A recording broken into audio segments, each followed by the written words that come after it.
morning students. In the last class we completed our first chapter, that is number system. और मैंने आपको क्या बोला था कि मैं आज आपको एक्स्ट्रा क्वेश्चंस करवाऊंगी. तो आज हम वही एक्स्ट्रा क्वेश्चंस करने जा रहे हैं. प्रदीप की बुक में से हैं और मैं सारे क्वेश्चंस प्रदीप के नहीं करवाऊंगी. जो मुझे लगेगा कि आप उसकी लैंग्वेज से कंफ्यूज हो रहे हैं या फिर बहुत सिंपल क्वेश्चंस हैं, just because of that language तुम वो क्वेश्चन अटेम्प्ट नहीं करोगे, छोड़ दोगे और तुम उसको मतलब बहुत सिंपल क्वेश्चंस को भी छोड़ सकते हो. तो मैं उन क्वेश्चंस को करवा रही हूँ और जो हार्ड होंगे तो करवाना ही है हमको. ठीक है, तो let's start with our first question. Which of the following variables given by the equations represent rational numbers? हमें यहाँ कुछ इक्वेशंस गिवन है, हमें बताना है कि कौन कौन सी ऐसी इक्वेशन है, ये y है, जो रेशनल नंबर की फॉर्म में हम रिप्रेजेंट कर सकते हैं. तो देखो ऑब्वियस जो रेशनल नंबर होगा वो स्क्वायर फॉर्म में ना होके सिंपल एक लीनियर फॉर्म में होगा. जैसे y की वैल्यू आ जाएगा, ऐसा कुछ आ जाए कि जो रेशनल नंबर हो तो वो हो जाएगा. ठीक है, यहाँ पे y स्क्वायर गिवन है, यहाँ x स्क्वायर गिवन है, यहाँ z स्क्वायर गिवन है और यहाँ u स्क्वायर गिवन है. तो मुझे इनकी वैल्यू क्या करूंगी, स्क्वायर हटा के खाली u की वैल्यू निकालूंगी, जिससे क्या हो मुझे पता चल जाए कि इनको मैं रेशनल नंबर में रिप्रेजेंट कर सकती हूँ या नहीं. तो देखो फर्स्ट क्या है, x square is equal to 5. Square हटता है तो वहां का क्या जाता है, रूट जाता है. ठीक है, यहाँ पे स्क्वायर वहां शिफ्ट होगा तो root. x is equals to root 5. It is an irrational number. तो इरेशनल नंबर को हम p अपॉन q फॉर्म में चेंज कर सकते हैं क्या, नहीं ना. So we can not represent it in p upon q form. ठीक है, next y square is equal to 9. अब मैं खाली इसका y लूंगी, y स्क्वायर हटेगा तो क्या हो जाएगा, रूट 9 हो जाएगा. रूट 9 क्या होता है, 3 3 जा 9, 3 का स्क्वायर होता है तो स्क्वायर रूट के आगे 9 का 3. ये रेशनल नंबर है, 3 upon 1 is a rational number. p और q है जहां q 0 नहीं है. सो y is, so we can represent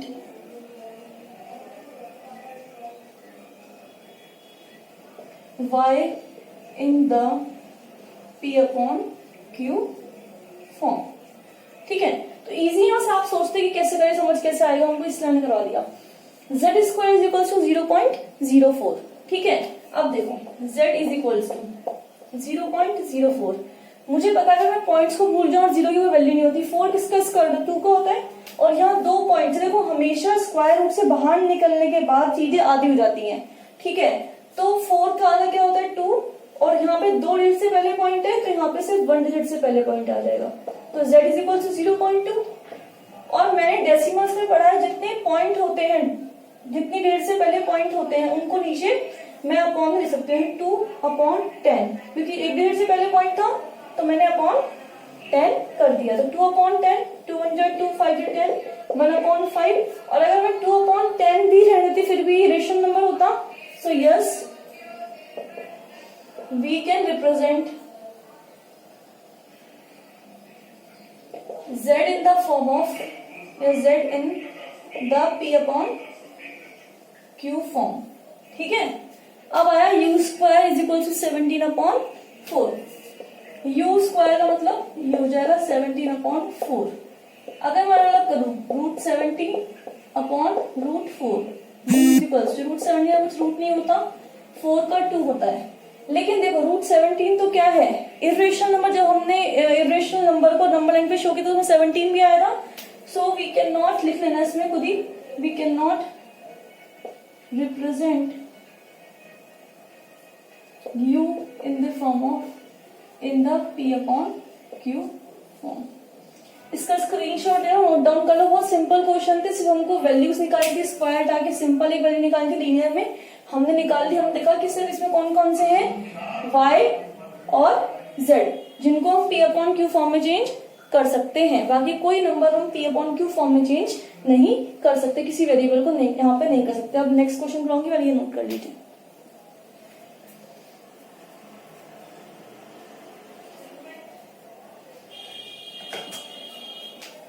I hope आपने स्क्रीनशॉट ले लिया होगा, इसको मैं अब कर रही हूँ. ठीक है,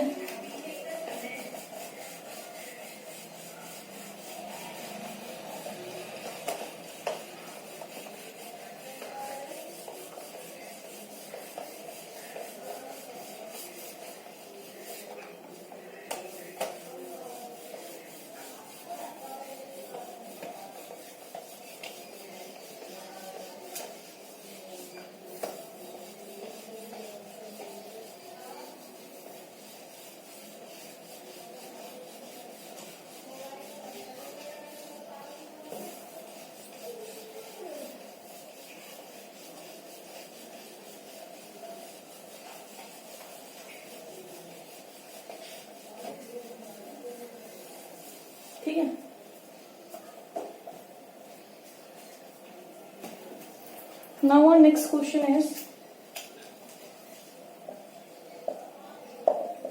express 0.6 plus 0.7 bar plus 0.47 bar in P upon Q form, where P and Q are integers. ठीक है, तो ये हो गया। अब हमें करना है इसको सॉल्व। देखिए, अब अगर इसको पी अपॉन क्यू फॉर्म में कैसे चेंज करें, कुछ नहीं करना। प्लस में है, डिफरेंट को पहले पी अपॉन क्यू फॉर्म में चेंज करो, फिर सबको प्लस कर देंगे। फर्स्ट जो मैं लूंगी वो लूंगी 0.6। यहाँ पे कहीं बार नहीं है, तो मैं सिंपली जो मैं डेसिमल 7th 8th में पढ़े उसके हिसाब से मैं इसको देती हूँ 6/10, बिकॉज 1 डिजिट से पहले डेसिमल है। 6/10 हो गई हमारी फर्स्ट इक्वेशन, हो गई 0.6 की जगह। सेकेंड 0.7 बार, मैंने आपको सिखाया था जब बार वाले डिजिट होते हैं उसको कैसे पी अपॉन क्यू फॉर्म में चेंज करते हैं। पहले इसको लेट करते हैं हम एक्स, कर लिया। कितने डिजिट के ऊपर बार है, 1 डिजिट के ऊपर, तो किससे मल्टीप्लाई करते हैं, मल्टीप्लाई इट बाय 10, तो क्या होगा था 7.7 बार। ठीक है, तो ये होता ना 10x इज इक्वल्स टू 7.7 बार, इसको नाम देते थे सेकेंड। ठीक है, और ये होती थी हमारी फर्स्ट। नाउ सेकंड में से 1 को माइनस कर देते तो होता था 9x। देखो 10x माइनस x कितना होता है 9x। 7.7 बार माइनस 0.7 बार कितना हो जाएगा 9x इज इक्वल्स टू 7। ठीक है, तो x इज इक्वल्स टू 7/9। ये हो गई हमारी मेन सेकंड इक्वेशन। इसको ऐसे नाम दे दो, b दे दो, फिर इसको यहाँ पे सेकंड इक्वेशन फर्स्ट इक्वेशन आ रही है। ठीक है, तो सेकंड को भी मैंने x P upon Q form में चेंज कर दिया। थर्ड 0.47 है, देखो सबसे पहले काम करो उसको स्टैंडर्ड फॉर्म में चेंज करना है क्योंकि 4 के ऊपर बार नहीं है। तो फर्स्टली मल्टीप्लाई बाय 10। मैं सिर्फ शॉर्टकट पे समझा रही कि क्वेश्चन होंगे कैसे, बाकी आप प्रॉपर है कि यहाँ पे एक फिर मुझे रब करना पड़ेगा, एक जगह समझा नहीं पाऊंगी पूरे क्वेश्चन को। ठीक है, तो 4 को इधर लाने के लिए, क्योंकि कितने डिजिट और बार नहीं है 1 डिजिट है, तो पहले इसको स्टैंडर्ड फॉर्म में लाने के लिए इधर लेके जाऊंगी। इसको पहले मैंने एक्स सेलेक्ट कर लिया, देन नेक्स्ट स्टेप पे मैंने इसको 0.47 बार को 10 से मल्टीप्लाई किया, तो क्या बन जाएगा 4.7 बार। ठीक है, और यहाँ पे हो जाएगा 10x इज इक्वल्स टू 4.7 बार। हो गया। नेक्स्ट में अब देखो, अब स्टैंडर्ड फॉर्म में चेंज है कि पॉइंट के बाद जो भी नंबर है वो सब उस पे क्या है बार है। अब बार कितने डिजिट के ऊपर है 1 के ऊपर, वापस 10 से मल्टीप्लाई करूंगी। जब करूंगी 10 का कितना हो जाएगा 100x is equals to 4.7 bar into 10, तो कितना हो जाएगा 100x इज इक्वल्स टू 47.7 बार। ये हो जाएगी हमारी ये फर्स्ट इक्वेशन, ये हमारी सेकेंड इक्वेशन, ये थर्ड में से सेकेंड को माइनस करेंगे तो कितना आ जाएगा 100 माइनस कितना था हमारा 10, कितना होता है 90x। मैं लिख देती हूँ यहाँ पर 100x minus 10x is equals to 47.7 bar minus 4.7 bar. कितना हो गया 90x is equals to 47 minus 4 कितना होता है 43, तो x इज इक्वल्स टू 43/90 आ गया। तो अब देखो ये हमारी सी इक्वेशन, a 0.6 की जगह क्या आ गया 6/10, 0.7 बार की जगह क्या आ गया 7/9 और 0.47 बार की जगह क्या आ गया 43/90। अब अगर मैं इन तीनों को प्लस कर दूंगी तो क्या हो जाएगा मेरा p अपॉन क्यू फॉर्म आ जाएगा। पहले आप इसका स्क्रीनशॉट ले लीजिए, फिर मैं आपको सॉल्व करवाती हूँ। आगे मैं ऊपर में क्वेश्चन ड्रॉप कर रही हूँ, मत लीजिए स्क्रीनशॉट लेना चाहते तो मैं इसका सिर्फ क्वेश्चन ड्रॉप कर देती हूँ। ठीक है, अब चाहे यहाँ पे कुछ भी आ जाए, रिजल्ट चेंज होना, कंफ्यूज मत होना। इसके अंदर करना है ऐसे ही करना है, डिफरेंट को सेपरेटली पहले क्या करोगे पी अपॉन क्यू फॉर्म में चेंज करोगे और फिर उनको प्लस कर दोगे। यहाँ प्लस कर माइनस होगा, माइनस कर देंगे, जो ऑपरेशन लग रहा होगा प्लस माइनस डिवाइड वो सब हम कर देंगे। ठीक है, अब देखिए a plus b plus c, क्योंकि हमको क्या करना था 0.6 प्लस 0.7 बार प्लस 0.47 इनको प्लस करना था। इनको मैंने सबको p अपॉन क्यू फॉर्म में चेंज कर दी, तो a plus b plus c कर दूंगी। That is 6/10 plus 7/9 plus 43/90। इनका एलसीएम कितना है 90, एंड क्या 90 का होता है 9 टाइम्स आता है, 9 6 जा 54 प्लस 9 की टेबल में 90 का होता है 10 टाइम्स, 10 7 जा 70 प्लस 90 की टेबल में 90 का होता है 1 टाइम, 43 1 जा 43। तो कितना हो गया ये 120 160 167/90 इज योर आंसर। ठीक है, तो ये आपका आंसर हो गया। तो इसका स्क्रीनशॉट ले लीजिए। आज के लिए सिर्फ हम ये 2 क्वेश्चंस हमने करे हैं, नेक्स्ट क्लास में हम और क्वेश्चन डिस्कस करेंगे।